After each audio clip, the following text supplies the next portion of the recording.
goes down in this fight, then the spell of inevitability that the Chinese Communist Party has been preaching to the world will come one step closer to becoming true. And that is how Hong Kong is symbolic in this bipolar competition world order.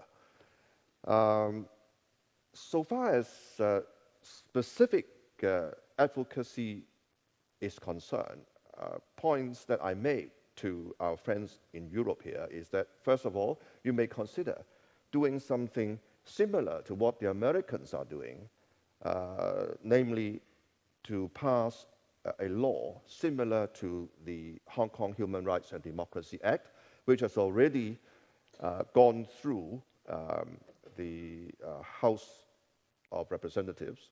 And during this week, it will be deliberated upon by the Senate, which in particular is important for the sanctions in the form of Global Magnitsky Act that would help to make all the culprits who are standing in the way to Hong Kong's democratic development and also ruining Hong Kong's institutions like the rule of law, human rights, and freedoms, to have to watch over their own shoulders and not to continue with such damage. Secondly, I make the point that perhaps a second day march could be issued by which liberal democracies would formally oppose to the exercise by the chief executive of her draconian powers under a 1922 legislation called the Emergency Regulations Ordinance. On this occasion, this time round, she was invoking that archaic ordinance to enable her to make the anti-mask law. But on another occasion, who knows when, she may make some regulations that could freeze EU's investments in Hong Kong, or even to limit the freedom of movement of EU nationals in Hong Kong. The third thing I mentioned to our friends here is that perhaps they should consider that in any future trade agreements, whether it be in the form of international investment agreements or trade agreements, to write into those agreements a human rights clause, properly drafted so as to guarantee that if anything goes wrong in Hong Kong in human rights, liberties, freedoms, rule of law, there could be sanctions built into that agreement. And lastly, I urge our friends here to really consider setting up task forces in the national parliaments to focus attention on Hong Kong, because we are going into this fight for sustaining liberal democracy's values and institutions together. And when I was meeting with politicians in the UK in particular, I have an added dimension that I have advocated for, which is this, that in the year 1997, the Brits have actually handed Hong Kong over to a communist regime and assuring us that things would be okay. Now, but if things are now going from bad to worse, the Brits really cannot just stand by the side and do nothing. Things that I have asked UK to consider doing is, and this is also the topic of Lord Eldon of Liverpool's motion in the Lords tomorrow, is to give people in Hong Kong who have become vulnerable as a result of the freedom movement right of abode in the UK. That, in a larger picture, British national overseas passport holders should also enjoy this privilege. And they can also make it easier for Hong Kong students graduating from universities in the UK, if they want to stay here to work, at least they should be given treatments at par with students from the Commonwealth. We used to be member of the Commonwealth, but come 1997, we left the Commonwealth, and as of today, graduates from Singapore, Malaysia, etc., Sri Lanka, they find it easier to stay in this country to work after graduation than Hong Kong students. Okay, just let me know when I should begin to wrap up. All right. Yeah. Those are, in a nutshell, what I have been advocating to the European Parliament. Actually, I can share with you this as a matter of wrapping up. Whenever I told our friends in liberal democracies that you are not just helping us, I mean Hong Kong, you are also helping yourselves, they seem to resonate to that statement. I think it is all because that liberal democracies are now dawning to what is called the China threat. My first significant overseas visit was in 2008, the year immediately after I had run against Donald Tsang for the office of Chief Executive. I was invited by the Heritage Foundation and think tanks like Carnegie, Brookings to address them in Washington, D.C., and also in New York.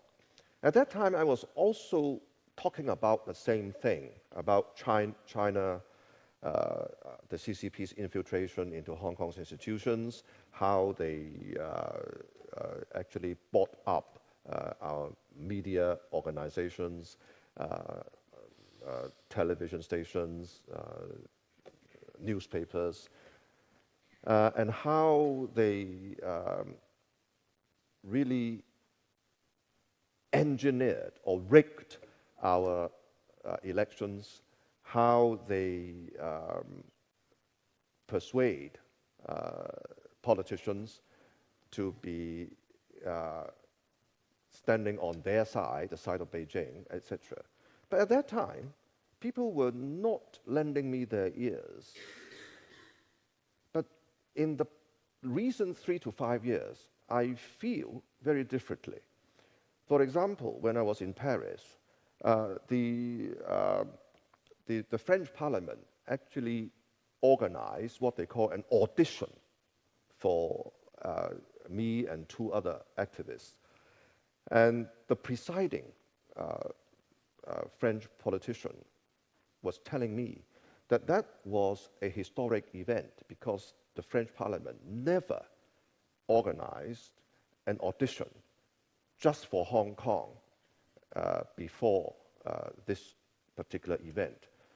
And whether it be in the States or in the EU, the EP, or even here in the UK, I certainly detect that the level of attention and, well, accorded to me, has in fact risen for a lot. So they seem to be very attentive, and they are asking a lot of questions about the Hong Kong experience and how do we see things going from here. Finally, the NBA saga. You may have heard about it. A coach of one of the NBA teams actually tweeted, "Free Hong Kong, stand with Hong Kong." And then, of course, the Chinese authority came down on him like tons of bricks, demanded for an immediate apology and withdrawal of that tweet. And the CEO of NBA, upon this coach refusing to succumb, directed him to do so. And then the politicians came in, including Mitch McConnell, who is the leader of the majority in the Senate, and also Hillary Clinton. And what actually touched me was that they mentioned Hong Kong in their advice to the top management of NBA. They were saying, oh, look here, you should not bow to the Chinese pressure simply because you may stand to lose millions or even billions of dollars if the Chinese were actually implementing their threats, including taking off the shelves all NBA products and also canceling all NBA matches in the mainland. Now, so this story actually highlights for us the importance of Hong Kong. So Hillary Clinton and Mitch McConnell used Hong Kong as an example to encourage people who are subjected to Chinese pressure to give up their rights of free speech, freedom of expression, to actually learn from the Hong Kong experience and how Hong Kong people have been paying a hefty price to stand up for the freedoms and human rights. So maybe I'll just stop there and wait until some interaction, both from Gabriel, yourself, and from the floor. Thank you very much.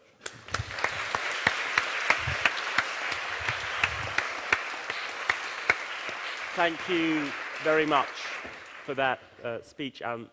I think it's interesting you've highlighted maybe the one issue ever that Mitch McConnell and Hillary Clinton have managed to agree on in their careers. You've highlighted the importance of Hong Kong as where the battleground is between the conceptions of the world order, Western liberal versus authoritarian China. Although it's symbolically important, if it's not economically or strategically important, do we have any reason to think that the US, the UK, the EU are going to really put their money where their mouths are on Hong Kong and do anything? Now, the NBA, of course, is a story of having a happy ending. But there's another story which involves Cathay Pacific, the flag carrier of Hong Kong. The company actually fired at least a handful of pilots and about 30 air stewardesses, simply because the mainland Chinese demanded Cathay Pacific to do so. What these ex-employees of Cathay did wrong was to express sympathy for the movement in their social media platform, including IG, Facebook, etc. So what I have been telling our friends in liberal democracies of the world is that if you continue with your inaction, in the short term, you may be able to continue to make some money in a China market. But in the longer run, you would be at the CCP's mercy. And you will find yourselves to be in the positions of Cathay Pacific. And will that be something that you want, you see? And also talking about money and the economic value of Hong Kong, you see, the People's Liberation Army has yet to be deployed in Hong Kong. In fact, from the very start of this movement, I already predicted that Xi Jinping would not deploy the People's Liberation Army in Hong Kong to crack down on the movement, simply because if you start to see PLA on the streets of Hong Kong, that is a death knell to 122 systems, definitely. But, ladies and gentlemen, you really have to take note of this. Hong Kong is responsible every year, year in, year out, for the past 20-odd years, to be the city that has attracted 70% of direct foreign investments into the mainland. So all these direct foreign investments went through Hong Kong into the mainland, and to the order of 70%, which is, of course, not negligible. And also, Hong Kong is the single largest offshore foreign exchange market for the CCP to exchange into world currency, renminbi. Now, so if Hong Kong goes down in flames, then who is to discharge these two very important functions? So it is because of this indispensability of Hong Kong that we still have some room for maneuver. Now, I don't know for how long this room for maneuver will stay, but at least for the time being, what Xi Jinping is evidently doing is to just ask Carrie Lam to utilize Hong Kong police to do the job of cracking down on the movement. And by doing things this way, Carrie Lam will carry all the blames, should anything go wrong, and Xi Jinping can wash his hands clean and say, oh, it's just Carrie Lam discharging her duties as chief executive in the exercise of autonomy of the Hong Kong Special Administrative Region. So this is how I see things on the ground. Should Carrie Lam resign? I think she should.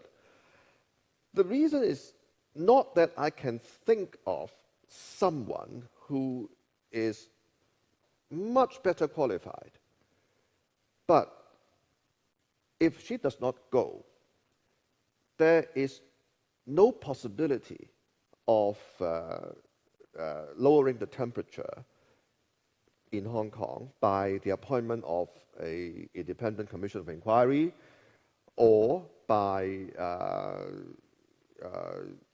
conceding that there should be an amnesty of sort. I said this because Carrie Lam has taken a position that is so immutable that as long as she is there, you really can't touch things with a view to easing things out. For example, she said, I would never betray the police force because the 30,000 men and women of the force is all that I have to fall back on to continue to govern. Now, having made this statement, if she remains in office, how can you expect things to change? But if I may just add one remark, Hong Kong has a lot of able and competent people who can actually fill public offices. But as long as the Chinese Communist Party only uses people who would act without thinking, but simply obeying orders from Beijing, all these able men and women will not come forth to serve Hong Kong. So that's why one of the 5 demands that this freedom movement is advocating for is for universal suffrage, for the election of our chief executive and all members of the legislature, so that we could have a government that is fully accountable to the people. And once that comes to pass and becomes reality, I'm sure many able men and women will be prepared to offer their services to Hong Kong, and Hong Kong can experience a sea change in the quality of our public policy making, in our engagement with the world. But you see, that is really the most important thing that I really want Xi Jinping to ponder over and come to a decision. But without that, easing of this impasse, Hong Kong really cannot have a chief executive who can do the job well. You have two masters to serve, and the master in Beijing is requiring you to absolutely obey orders from Beijing, as if the Sino-British Joint Declaration were never there, as if the Basic Law were never there, so that all the promises enshrined in the Basic Law would not be observed, except observed by bridges. One last question before I open this up to the floor, and I'm going to ask you to try to answer it in under 30 seconds, or ideally in one word. Yeah. If we reached a situation where the democratic systems that you would like were in place, and there was a direct election of the chief executive, would you be a candidate?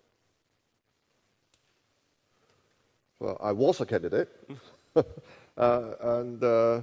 but I think I'm too old. So there are more able young people who could foot the bill. Okay, thank you very much. Very rare there.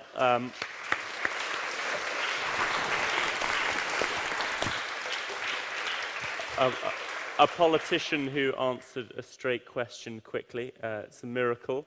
I'm going to try to take as many questions as possible, and so take people in pairs of questions, if that's okay. And so when I'm pointing with the mic, I'm going to indicate the next person next. Just one last thing. There are some people here who are from the Cambridge Campaign for Hong Kong, and some of you may not be union members. I just point out that Alan bought his life membership 35 years ago, and he's still getting use out of it, so it's still a chance to buy some. All right, I'll take a question from this gentleman here and the lady there. So if we get a mic to somebody here and a mic there. You first. All right. First of all, I'd really like to thank you for coming out today. So far, it's been a very interesting talk. I'd like to ask you a little bit of a hypothetical question. How would things be different if this was the last year of one country, two systems? Great. So we got one question and sorry. Thank you, Alan, for coming, and thank you for your speech. It just seems like, judging from your speech, I hear a very polarized or binary view of the liberal democracy in the West and the China system. Do you think Hong Kong is being kidnapped in this post-Cold War world between, the China system and the liberal democracy? And do you think this polarization will continue in the world situation? Thank you.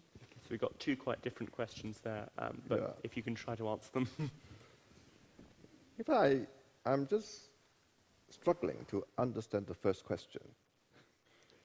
If this were the last year of one country, two systems. Now, the last year will be the 2047. Will be 2047. And what we have been demanding is that Hong Kong people should start to have a say in what is to become of Hong Kong after 2047. And because we were deprived of our involvement when negotiations between the two sovereigns took place in the 80s. So we actually want to be involved. I mean, the people of Hong Kong want to be involved at a reasonable time in the run-up to 2047. I don't know whether that answers your question, but that is what we are demanding. And as to your question, whether this polarized state of affairs would continue, I think it all depends on whether the liberal democracies of the world can come up with leaders that could have a clear enough, articulated vision as to how the two models should be competing, maybe on a open and fair basis, an environment.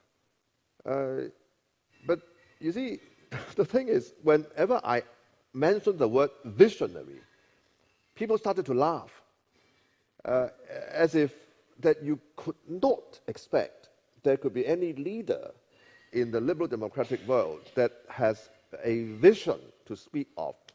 But, well, no matter what you think about it, I think that is really badly needed.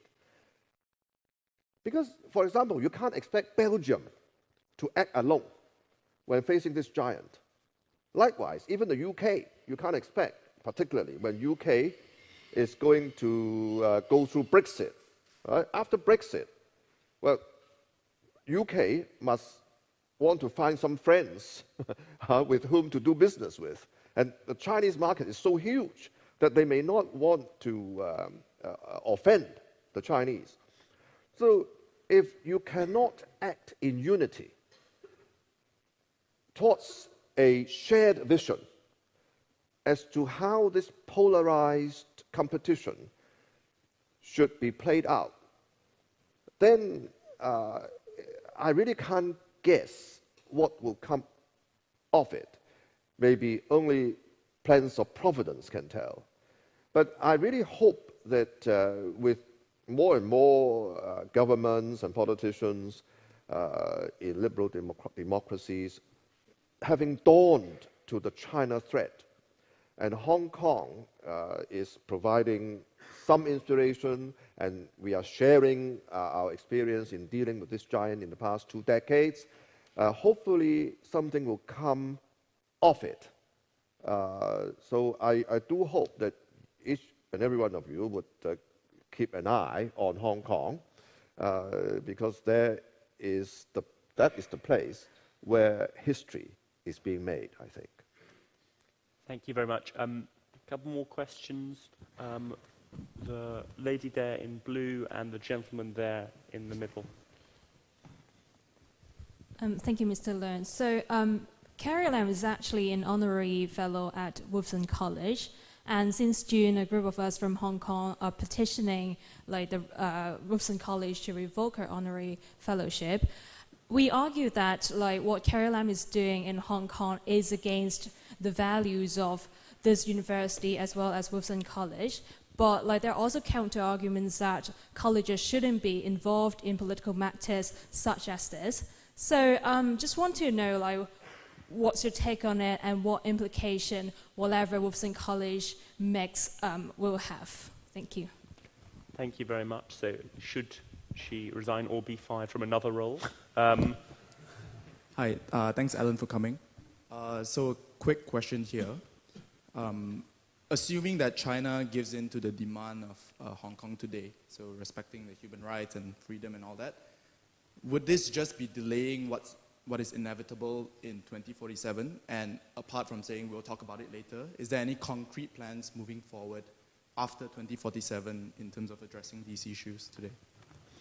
I still remember Deng Xiaoping having said this, that if come 2047, Hong Kong needs more time, there can be another 50 years. Right? This is from the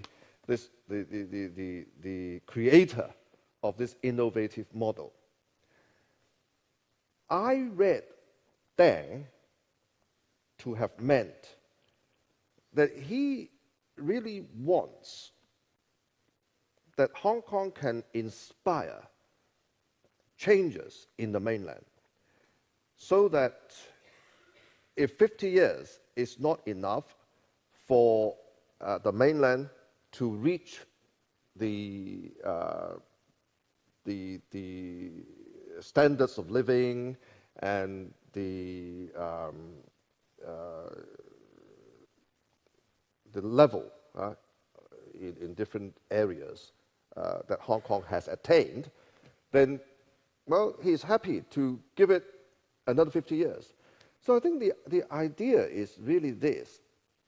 That's why I said in my earlier sharing that the Chinese Communist Party, now with Xi Jinping at its helm, must ask itself, what do you want Hong Kong to play? I mean, what role you want Hong Kong to play?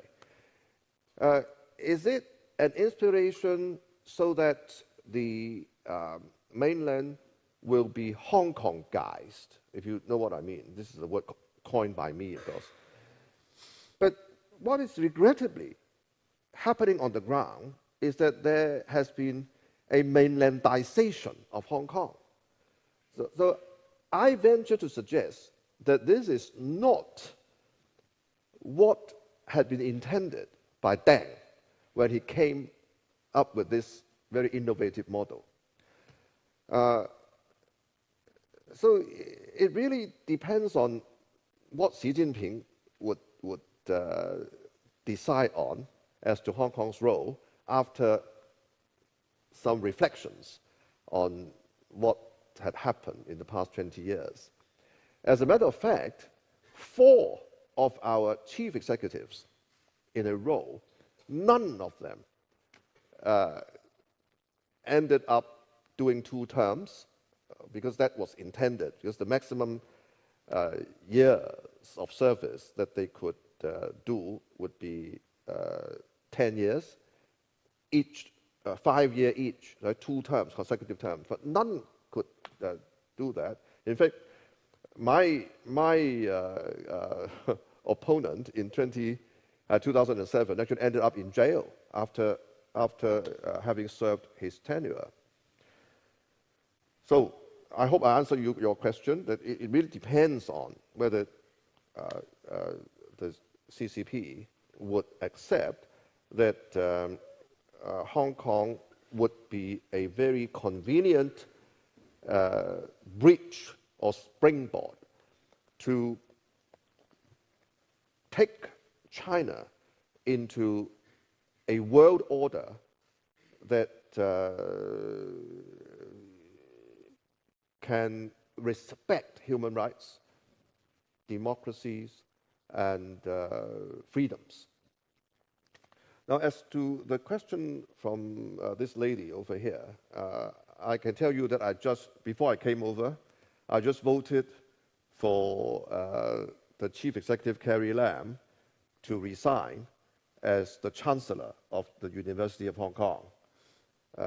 And I, of course, am a member of Convocation of University of Hong Kong, and I was one of the promoters and initiators of that motion, which was carried by a landslide victory in the Convocation votes.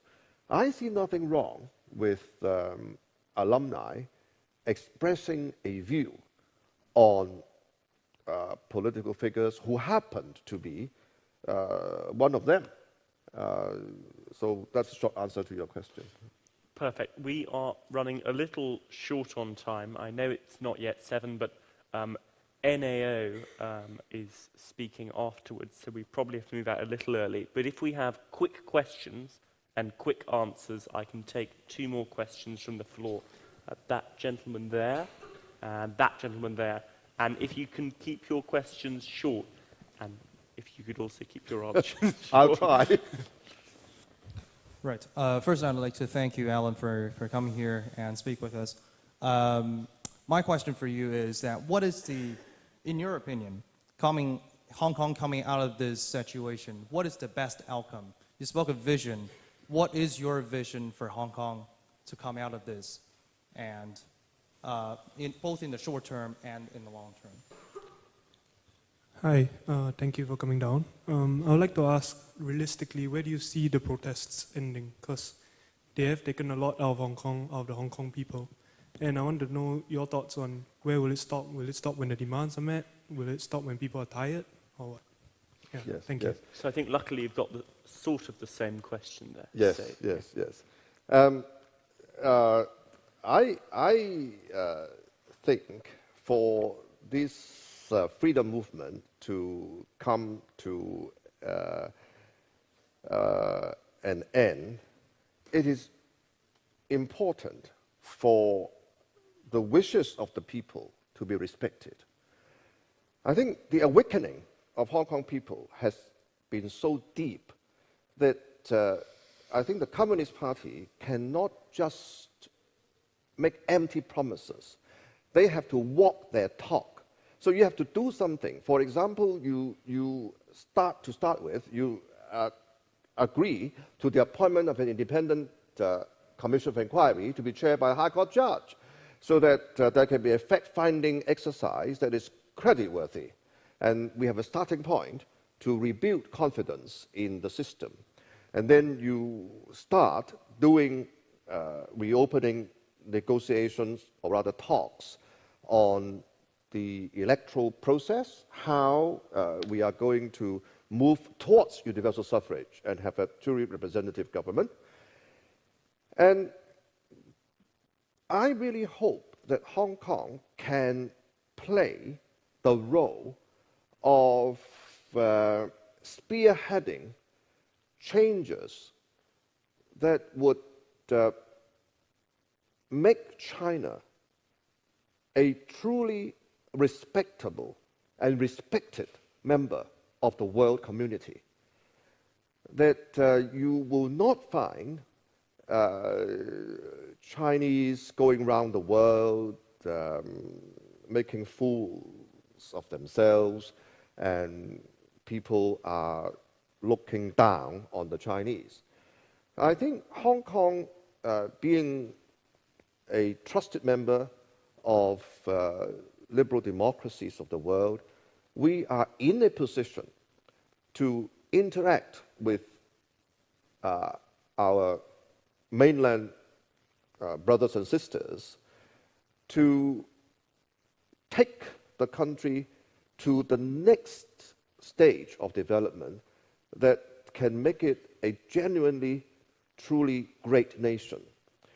And instead of what I have seen of the Communist Party, they really want just to keep Hong Kong, Hong Kong's body, but does not want Hong Kong's soul.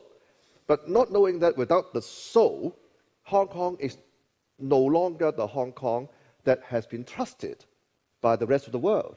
And we cannot continue to play the role of international financial center that can serve the needs of the country.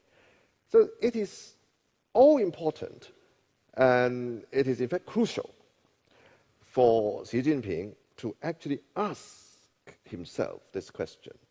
And if he wants to discuss this, I'm always happy to go to Beijing and talk with him. Wonderful. Well, thank you very much, Alan, for speaking to us today.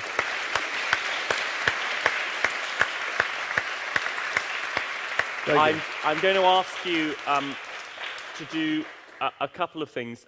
One is, when we leave, if you could just remain seated for a moment so we can get out clear, because we've got to do a bit of student press with Alan. The other is to, well, you've already shown your appreciation for Alan, but I think maybe one last round of applause for a remarkable fighter for freedom and democracy. Well, thank you very much.